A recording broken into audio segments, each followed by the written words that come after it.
ഗണേഷ് കുമാർ രാജിവെക്കേണ്ടതില്ലെന്ന് ഇടതുമുന്നണി തീരുമാനിച്ചെങ്കിലും പ്രക്ഷോഭവുമായി മുന്നോട്ടു പോകാനാണ് പ്രതിപക്ഷ തീരുമാനം. ഗണേഷിനെതിരായ പരാതി പൂഴ്ത്തിയെന്ന് പ്രതിപക്ഷം ആരോപിച്ചു.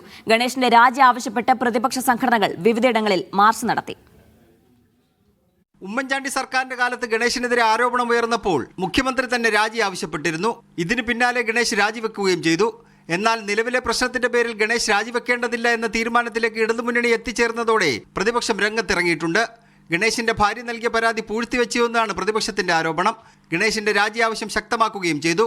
മന്ത്രി ഗണേഷ് കുമാർ ഉമ്മൻചാണ്ടി മന്ത്രിസഭയിൽ നിന്ന് രാജിവെക്കണമെന്ന് ആവശ്യപ്പെട്ട ആളാണെന്ന് പിണറായി വിജയൻ പാർട്ടി സെക്രട്ടറി. അന്ന് ഉമ്മൻചാണ്ടി അദ്ദേഹത്തോട് രാജിവെക്കാൻ ആവശ്യപ്പെടുകയും അദ്ദേഹം രാജിവെക്കുകയും ചെയ്തു.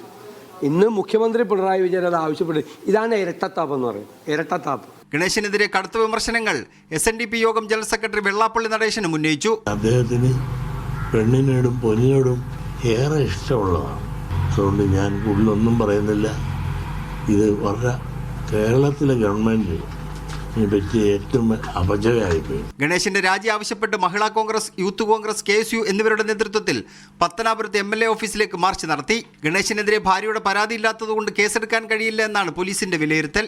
യൂത്ത് കോൺഗ്രസ് നേതാവ് നൽകിയ പരാതിയിൽ നിയമവശം പോലീസ് പരിശോധിക്കുന്നുണ്ട്. മീഡിയ 1 തിരുവനന്തപുരം. സർക്കാർ സേഫ്.